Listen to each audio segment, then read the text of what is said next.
Vamos agora para a nossa aula de doutrina da salvação, soterologia. O primeiro ponto que a gente tem que ver, que a gente já viu, aliás, é que precisamos de um Salvador. A nossa situação ela é tão dramática que não dá para nós nos salvarmos a nós mesmos. Deus, ele, para nos mostrar o perigo do pecado, ele nos deu uma dispensação chamada dispensação da lei. Ou seja, ele levantou Moisés, por intermédio de Moisés ele entregou os 10 mandamentos, e ele deu um período de 1500 anos para que uma nação, nem são todas as nações, uma nação cumprisse 10 mandamentos. Isso é uma pedagogia de Deus. Por que pedagogia? Para mostrar que se ele nos desse todos os mandamentos, aí seria realmente precário. Ele não deu todos os mandamentos, ele deu 10 mandamentos. 10. Está aqui, ó. Estou dando 10 ordens para vocês cumprirem. Cumpram e vocês vão viver. São chamadas lei da vida, ou palavras da vida. Quem disse aí foi Estevão. Os anjos trouxeram as palavras da vida por intermédio de Moisés. 10 regras. 10.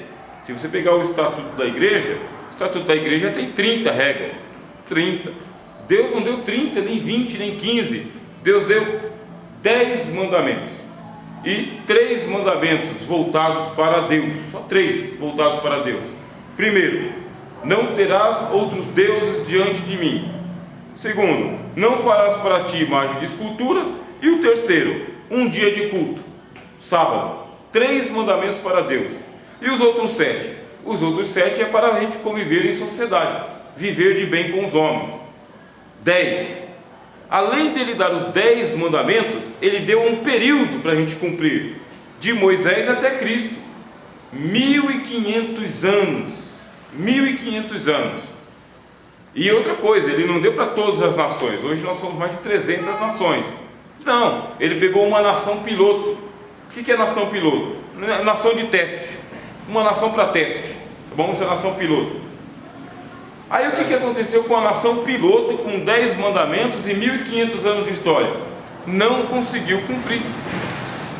Ele mostrou para todos nós, através de Israel, que por mais tempo que ele dê, e por mais que ele diminua o critério, nem assim a gente consegue se salvar. Se fosse um mandamento só, 10.000 anos, ainda assim nós estamos num estado de miséria espiritual tão grande, que a gente não consegue cumprir um mandamento em 10.000 anos de história. A gente não consegue. Ou Deus nos perdoa, nos salva gratuitamente e paga a conta, ou então nós estamos perdidos. Por isso que essa matéria ela é soterologia, doutrina da salvação.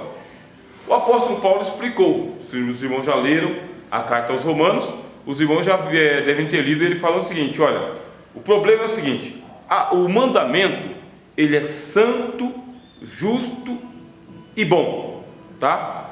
Mas eu sou um escravo, vendido como escravo para o pecado. Então é mais ou menos o seguinte: eu vou pegar a minha empresa, minha indústria, que vale bilhões e bilhões de dólares, e vou colocar na mão de um mendigo de rua, para ele tomar conta. Como a vida do mendigo de rua é só mendigar, uma moedinha aqui, outra ali, ele não tem o traquejo do mundo dos negócios, o que vai acontecer com a minha indústria internacional que vale bilhões de dólares? Vai à falência. Eu vou desperdiçar todos os recursos e vai chegar no momento que a indústria ela vai cair. Foi o que aconteceu com a lei. O mandamento é santo, justo e bom. Aí o apóstolo Paulo fala, espiritual. O mandamento é espiritual. Mas eu sou carnal. Eu sou vendido ao pecado como escravo. Eu não tenho competência para trabalhar a minha salvação com a lei de Deus. Ela é muito maior do que a minha habilidade. Eu não tenho competências, não tenho força. E quando eu falo eu, a raça humana não tem. 10 mandamentos, 1500 anos, uma nação piloto. O que Deus mostrou? Vocês não têm condições de se salvarem. Ou eu fico com um prejuízo do pecado de vocês, pago a conta e perdoo vocês gratuitamente, ou vocês vão continuar perdidos. Por isso que aconteceu o chamado concerto da Trindade, irmãos. O que é o concerto da Trindade?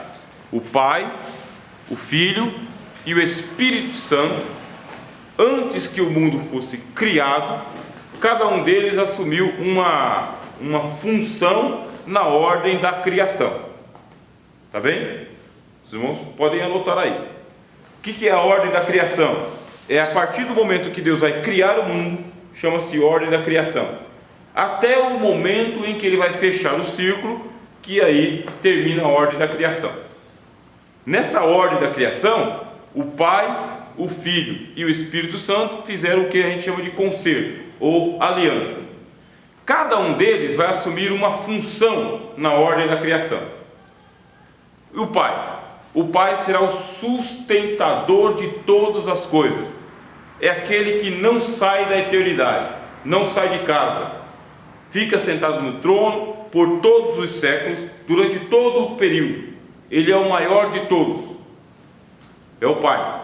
Ele é o sustentador de todas as coisas. E o Filho? O Filho é o autor e consumador da criação. É aquele que sai de casa, cria todas as coisas e conserta o que está errado, inclusive trazendo salvação. O Filho. E o Espírito Santo? Quem é o Espírito Santo? O Espírito Santo, ele vai ser o elo, tá bem? Entre Deus, Jesus Cristo e a criação. Ele realmente é o costurador de todas as coisas, chamado de o Consolador também. O Espírito Santo é aquele que vai provocar a salvação, é aquele que vai provocar os homens, que é aquele que vai provocar o relacionamento entre a criação e Deus, o Pai. Só que assim, os três não vão atuar independentemente do outro. Os três vão atuar numa ordem que é a ordem da salvação. E nesse negócio da ordem da salvação, os três vão ter que cada um fazer a sua obra. A obra do Senhor Jesus Cristo é salvar aquele que se havia perdido. Como que ele vai fazer isso? Primeiro, eu acabei de dizer para vocês, ele prova que nós temos que ter consciência de que estamos perdidos. Ele prova que não existe competência em nós para cumprirmos o menor dos mandamentos. Todos nós estamos mortos em nossas ofensas e pecados. Todos nós. Não há quem faça o bem, nenhum sequer. É o texto dos Salmos que diz isso aí. Depois, o texto de Romanos, ele repete e diz: é isso mesmo, não tem ninguém aqui bom o suficiente para ser salvo. Se tiver, está aqui a lei de Deus. Alguém cumpriu? Não. Todos pecaram e destituídos estão da glória de Deus.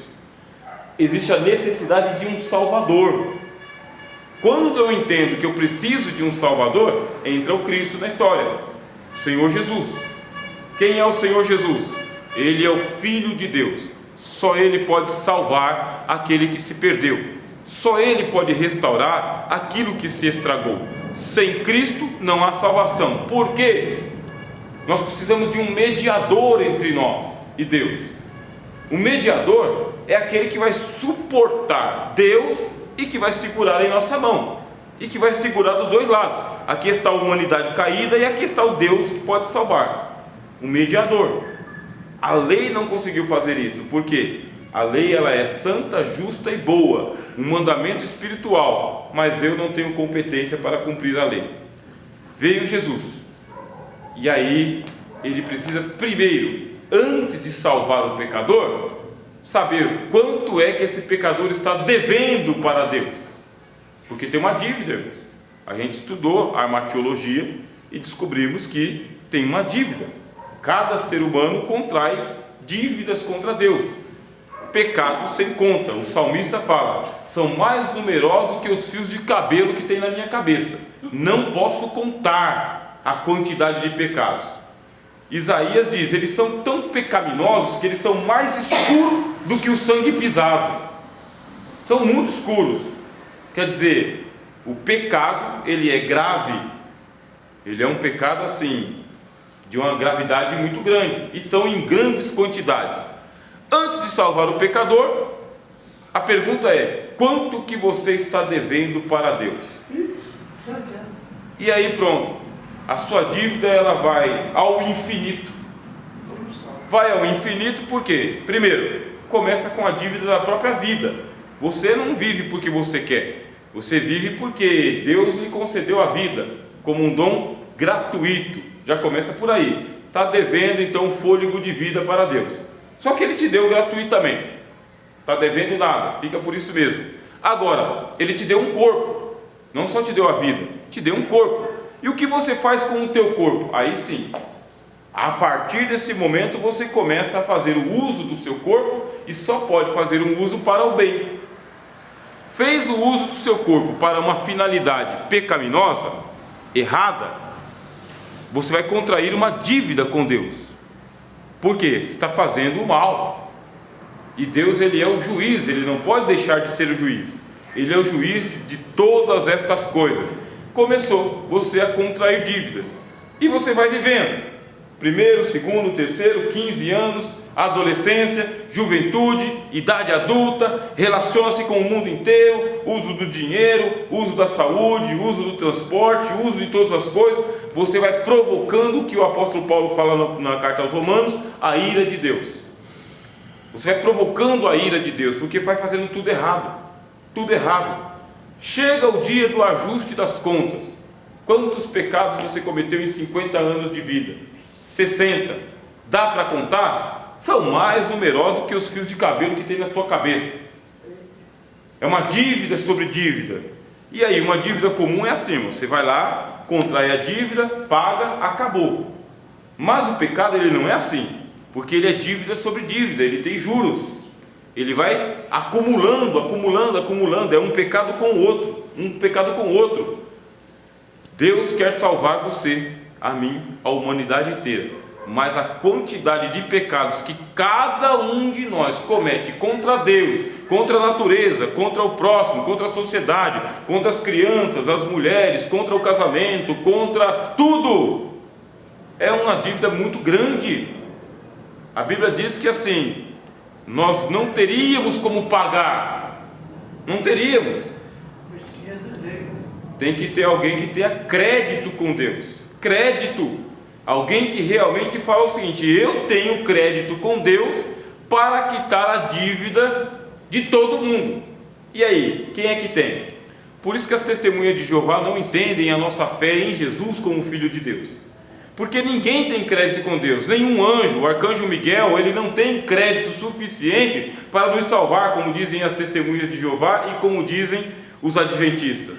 Arcanjo Miguel, eles dizem que Jesus Cristo é um filho criado por Deus. Só que um filho criado por Deus não tem crédito suficiente para salvar todo mundo. Para você ter crédito com Deus, só o próprio Deus. Só Deus tem crédito com Deus. Vocês entenderam? Por isso que chama-se soterologia, a doutrina da salvação. Por isso que Jesus Cristo, ele é o mediador, porque ele é Deus. Ele pode segurar na mão de Deus e na mão da humanidade. Ele pode. Agora, uma criatura não pode, nem o maior de todos os arcanjos não pode. Que os adventistas possam entender isso. A nossa fé de que Jesus Cristo é o Filho de Deus é uma questão de lógica. De lógica. E não é o pecado de meia dúzia de pessoas, é o pecado do mundo. Do mundo. E não é um pecado, é pecado sobre pecado. É pecado gerando pecado. Você vê que a gravidade é tão grande que Deus já provou pela lei que ninguém se salva, que você precisa de um mediador para te salvar, e esse mediador, ele tem que ter crédito com Deus para poder pagar a dívida. Não é simplesmente chegar e interceder. Ah, pai, salva aqui o Rogério, interceder. Não, paga pelo pecado do Rogério. Agora é dívida, hein? É dívida. E aí, tá aqui, ó, estou pegando e estou dando a minha vida pela vida dele. Tá bem, vida por vida. Eu pego a sua vida, deixo a sua vida morrer e salvo a do Rogério. Só que a mercadoria aqui não vale o sacrifício. A mercadoria aqui está desvalorizada. O que faz o Cristo? Ele vai pagar um preço sobre preço. Ele vai valorizar a nossa salvação. Vai valorizar o que eu chamei de produto, de mercadoria. tem que ser o Filho de Deus, precisa ser o próprio Deus. Se não for o próprio Deus, não há salvação. A Bíblia diz: em nenhum outro há salvação, só em Jesus Cristo. Os irmãos entenderam? Pois bem, neste ponto existe a necessidade de um Salvador qualificado. Se ele não estiver qualificado para oferecer o pagamento, não tem salvação. E quem é qualificado? Só Jesus. E Jesus, Filho de Deus, segunda pessoa da Trindade, Deus de Deus, luz de luz, é o que diz a nossa declaração de fé. Pois bem, Cristo vai vir pagar o preço pelos nossos pecados. E qual é o preço que Deus coloca? Vida por vida. É o que Deus coloca. Não tem outra forma, não tem outro jeito. Se é vida por vida, Deus já havia estabelecido a morte do pecador. A morte. Para resgatar alguém que está morto, você tem que morrer no lugar dele. Mas morrer verdadeiramente, não pode ser uma morte de aparência. Faz de conta. Isso não é teatro. Isso é a salvação. Filho de Deus deve morrer pelo pecador. E ele deve morrer por todo pecador que ele quiser salvar. Nesse caso, quem é que pecou? A Bíblia diz: todos pecaram e destituídos estão da glória de Deus. Jesus, ou ele morre por todos os pecadores, ou então não morre por ninguém. Se ele quer ser o Salvador do mundo, não tem essa escolha: eu vou morrer por meia dúzia, eu vou morrer pelo mundo. Ele disse isso claramente no Evangelho de João: por isso que o Pai me ama, porque eu dou a minha vida pelo mundo. Pelo mundo. O Evangelho de João diz: Deus amou o mundo. Deus amou o mundo. O apóstolo Paulo, escrevendo aos Romanos, no capítulo 5, ele fala: Cristo morreu por nós, sendo nós ainda seus inimigos. Cristo morreu pelos pecadores que são inimigos de Deus. Mercadoria desvalorizada.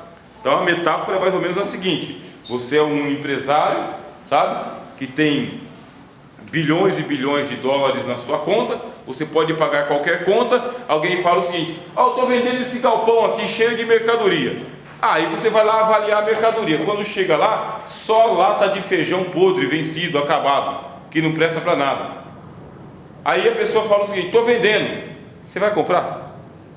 Lata de feijão vencido, podre, fedendo. Você vai comprar para quê? Aí você fala: vou comprar. Mas isso aqui não presta para mais nada, está vencido, mas eu vou comprar. E quanto que você vai pagar? Bom, já que está vencido, sabe, já que está estragado, já que não presta para nada, me dá R$1 por cada lata aí. Aí você pega e fala: não, qual que é o preço verdadeiro? Se fosse, ele tivesse em bom estado, ele custaria $100.000 cada lata. Aí você fala: eu vou pagar 200 mil. 200 mil por uma lata de feijão podre, escurecido, vencido, fedendo, que vai ser jogado no lixo.